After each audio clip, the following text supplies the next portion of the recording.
Hello guys, welcome to my YouTube channel Sundaram Dwivedi education. तो दोस्तों, आज मस्ट इम्पोर्टेंट टॉपिक पर बात करने जा रहे हैं कि कितनी आपकी आयु एंड आपको क्या क्या अभी ज़रूरत पड़ेगा डॉक्यूमेंट्स कॉलेज में एडमिशन होने के पश्चात, और अभी तक नहीं हुआ है 6 से लेकर 9 राउंड तक होगा उनके लिए मस्ट इम्पोर्टेंट बात है। और ऑल इन्फॉर्मेशन दिस वीडियो में, ठीक है। तो ध्यान से देखिए और स्किप ना करें, तो ताकि आपको समझ में नहीं आएगा अगर आप स्किप कर दिए तो, ठीक है। तो मैं आपको समझा रहा हूँ। यदि कमी इस प्रकार का जिसमें निराकरण संभव नहीं है, ठीक है। आयु क्या है आपका 1/7/2020 से न्यूनतम 14 वर्ष, तो अभ्यर्थियों को आवंटित सीट से निरस्त कर दिया जाएगा। अभ्यर्थी संपूर्ण काउंसलिंग प्रक्रिया इस वर्ष के बाहर कर दिया जाएगा, यानी कि नेक्स्ट ईयर से, यानी कि 2021 में जो आने वाला है उसमें भाग में लिया जाएगा और 2020 में नहीं लिया जाएगा अगर वो 14 वर्ष का नहीं है तो, ठीक है। ये बात आपको समझ में आया होगा।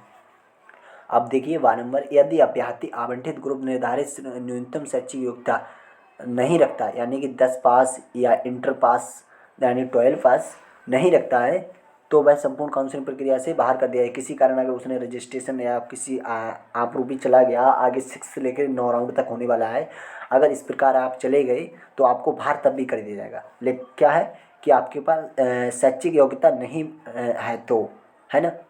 आप हाई स्कूल नहीं किए, इंटर नहीं किए, तो आपको बाहर कर दिया जाएगा। अच्छा, पॉइंट नंबर दूसरा देखिए, मस्ट इम्पोर्टेंट बात, और एक इम्पोर्टेंट बात और बताऊंगा, वो भी देखिएगा, ठीक है। इम्पोर्टेंट बात क्या है दोस्तों, तो मैं आपको बताऊं। यदि कमी इस प्रकार इस तरह की है जिसमें अभ्यर्थी आवंटित सीट पर प्रभाव पड़ता है, यदि अभ्यर्थी का EWS केवल आरक्षित वर्ग में मिली हैं तो ठीक है, परंतु अभ्यर्थी के पास EWS आरक्षण प्रमाण पत्र नहीं है, तो उसके आरक्षण वर्ग के को नियमानुसार अभ्यर्थी को लिखित सहमति से परिमित कर दिया जाएगा, ठीक है। यानी कि उसको एक एप्लीकेशन द्वारा एक वो दिया जाएगा। ऐसे अभ्यर्थी अगले चरण की काउंसलिंग के लिए पात्र होंगे। अगर आपका इस कोई प्रॉब्लम आता है EWS से रिलेटेड, तो वो आपको क्या होगा, नेक्स्ट राउंड में जो काउंसलिंग होगा उसमें आप भाग लेंगे, ठीक है। परंतु अभ्यर्थी आवंटन सीट उस चरण की निरस्त कर दिया जाएगा तथा उस अगले चरण में बदले हुए आरक्षण वर्ग के अनुसार काउंसलिंग हेतु आर्य माना जाएगा, ठीक है। अब समझाता हूँ जनरल EWS का कैसा वर्ग होता है और ये किसको मिलता है, ठीक है। तो जनरल EWS जो होता है वो मिलता है सामान्य वर्ग वाले लोगों को, और जो कमज़ोर छात्र को होते हैं उनके लिए, और कुछ ज़मीन वगैरह में भी रिलेटेड आ जाता है और मकान से भी रिलेटेड आ जाता है। लेकिन सबसे ज़्यादा जो मोस्ट इम्पोर्टेंट बात है, वो आरक्षण जो मिलता है 10% EWS वालों को, वो मिलता है केवल और केवल कमज़ोर छात्रों के लिए माना जाता है, ठीक है। अब बात करते हैं प्रोविजनल एडमिशन लेटर के बारे में, ठीक है। तो दोस्तों, प्रोविजनल एडमिशन लेटर क्या है कि प्रोविजनल एडमिशन लेटर शुल्क जमा करने के पश्चात अपने लॉगिन उपलब्ध provisional letter admission letter download कर लेंगे तथा अपनी आवंटित संस्था में जमा करेंगे। यदि कोई अभ्यर्थी अपात्र पाया जाता है तो संस्था में प्रवेश निरस्त कर दिया जाएगा। यानी कि अगर आपका डाउनलोड एडमिशन नहीं है और वो अपात्र पाया गया, यानी कि उसमें अगर आपने नहीं जमा किया तो वो निरस्त कर दिया जाएगा। अभ्यर्थी के द्वारा परीक्षा शुल्क, बीमा शुल्क, छात्रावास शुल्क, अन्य शुल्क में जो अंतर हो वो संस्था में जमा करें, ठीक है। अच्छा, शुल्क छठे चरण की काउंसलिंग द्वारा आवंटित अभ्यर्थी डॉक्यूमेंट्स वेरिफिकेशन के पश्चात अपने लॉगिन से संस्था शुल्क में प्रवेश प्रत्येक चरण के निर्धारित अवधि में ही ऑनलाइन जमा करेंगे। यानी कि जहां आपको कॉलेज मिलेगा वहीं जमा कीजिएगा, ठीक है।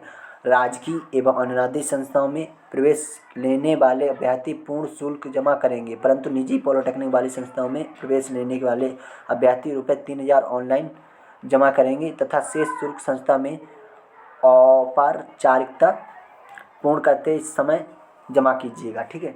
अच्छा, तो ये बात आपको समझ में आ गया होगा। लेकिन एक मस्ट इम्पोर्टेंट बात है, वो मैं आपको बताने की कोशिश कर रहा हूँ। अगर आप स्कॉलरशिप में फॉर्म भरते हैं तो एक बात आप जान लीजिएगा, अगर आपके आधार कार्ड में मोबाइल नंबर लिंक नहीं है तो इस बार आपको स्कॉलरशिप नहीं आएगा, क्योंकि OTP जो आएगा वो आपके स्कॉलरशिप पे ही आएगा।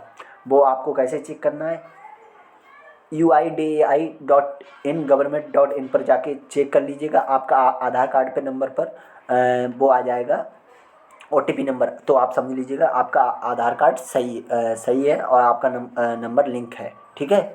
तो दोस्तों ये बात आपको समझ में आया होगा, ठीक है। EWS के बारे में भी समझ गए होंगे और ऊपर भी समझ गए होंगे और स्कॉलरशिप के। और हाँ, एक और बात बता दूँ मोस्ट इम्पोर्टेंट, कि अब क्या है कि कॉलेज में मांग रहे हैं काउंटर साइन वाली TC। जो TC काउंटर साइन वाली होती है वो आपको कहाँ मिलेगी बताता हूँ।